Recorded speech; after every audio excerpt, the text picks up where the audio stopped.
Welcome back to Homeschool Chat with Amy and Nellica. Today we're going to talk about planners and schedules. And Amy has a giant stack for you. It's essentially my favorite topic ever to talk about. I mean, it's just like, if there's like any dead time, I'm just like, so how do you plan your day? So fun. So, strangely enough, I am a planner. I love to plan, but I do not use a homeschool planner. And I actually don't use one because I'm a planner. So, let me just explain that mystery. Okay, I spent the 2018-2019 just trying to struggle through this bad boy, which was gorgeous and is well laid out. Pretty. Yes. So, here's my problem with planning because I'm a planner. I would plan every day at all the lessons that we were doing for the day. But as things happen, they always will. Life happens, right? So you plan lesson 17 and you don't get to lesson 17. Well, what happens? You have to erase all the rest of the week and the rest of the month because you've planned out all the rest of the month. As a planner, this upsets me. I bet. And so I'm like at 8 o'clock at night and I'm like, I know you are tired and I am tired, but we did not do lesson 17. So we've got to do it. And like, there's absolutely no point in pushing when the day is done, when your kids are done. Don't expect them to do more just because it's on your piece of paper. And that's what I was doing. So instead, I flip-flopped my life and I took my curriculum. I got to show you how ugly my plans are for this year because I've taken them everywhere with me. Here it is. These are my plans for my whole entire year. Oh, don't lose that paper. For real. Some pencil too, so I just divide my year into quarters, the quarters that I have picked, take the total number of lessons that I have and then divided them by 4. So by the end of the quarter, we need to get to X number of lessons, whether it's lesson 35 or whatever. Every subject will have a different number of lessons.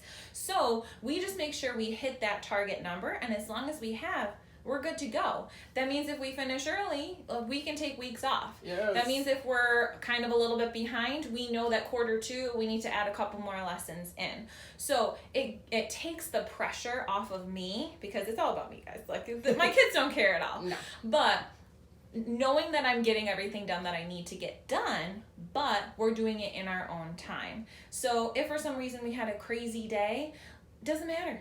Push it to the next day. We're still hitting all our target numbers. Mm-hmm. Move on. However, it is important to keep a record of what you've done. That has helped me also because we'll do a whole day. We'll have an amazing day together, and I'll think, oh my gosh, we didn't do lesson 17. It just comes back. That mom guilt gets 1,000 times harder when you're homeschooling because like their whole life depends on are responsible. You. And from day to day, you're like, well, I did laundry.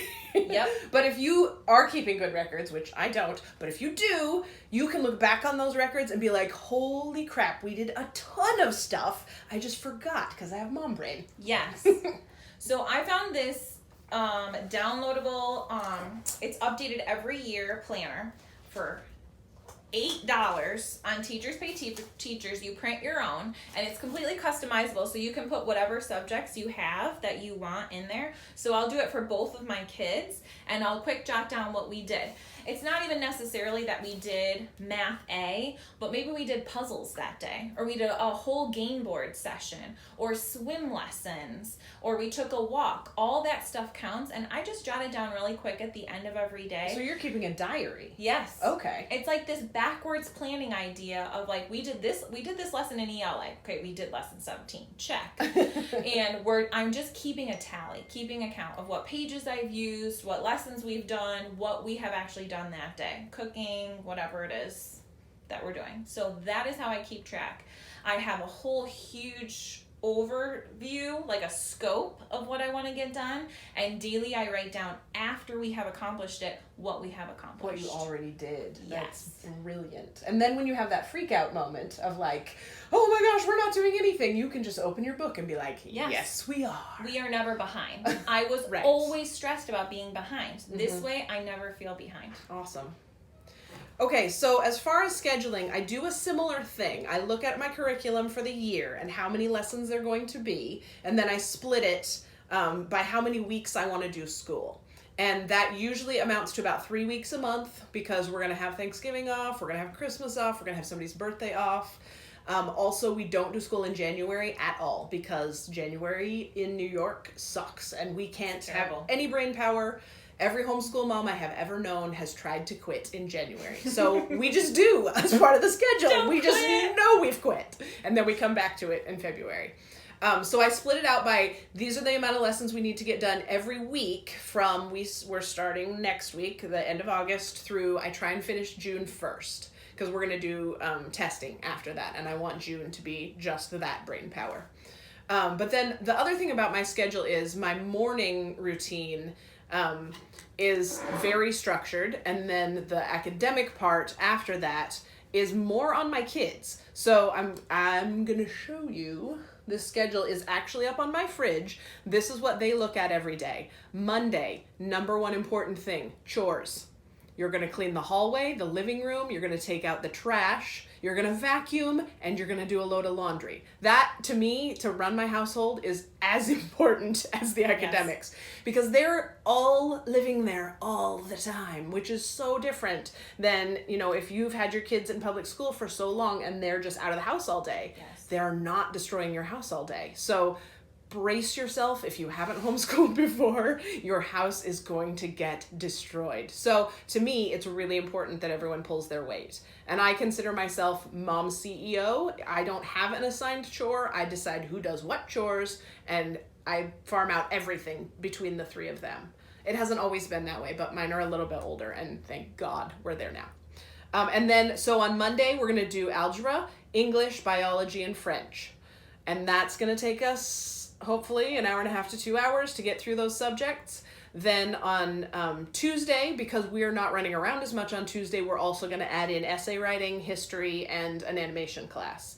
So it changes every day, but that's up on the fridge, and they know they have to do one lesson per day in each of those things to get us to where we need to be. So that I set up my schedule fairly similar to Amy's. But then by December, it's completely fallen to pieces, and I start again, basically. I start as if we're starting a whole new year, and I look at, from now until the end of the year, what do we actually have to get done? So I don't really do quarters. I just do now to Christmas, and then reboot and try again. I think that's really important, though, too, is that even if we do get behind, even if it doesn't go perfectly, there's so much as we go of reworking, reimagining, reflecting what's working, what's not working. Sure. Is it a curriculum issue? Is it a me issue? Is it just not effective for the kids? Right. What is going on? So taking a moment to pause and reflect and be like, okay, what are we getting done? Is it working? Mm-hmm. And how you can fix We're using a new curriculum this year that I haven't done with my kids before, and it's very writing heavy, and I'm super excited about it, but I'm also afraid it's going to be really time consuming. Yeah. So I have a bunch of extras that I wanted to add in, and I have them kind of on a list, but we're going to give it a couple of weeks. And if things are taking way too long, those are just going to have to stay on hold for a while. But hopefully after a couple of weeks, I'm going to add in a few more extra things that I want them to do. We'll see how it goes. I think it's important, too, that neither one of us use a really strict schedule when it comes to our academics. Other things, yes.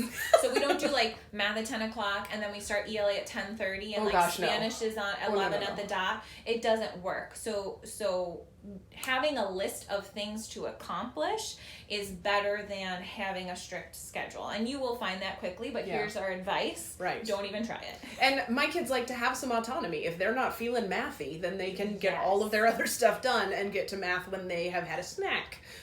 More snacks. That's my best homeschooling advice. You need more snacks. All the snacks. Okay, well, remember, there are many right ways to homeschool as there are right ways to be a family. Thank you.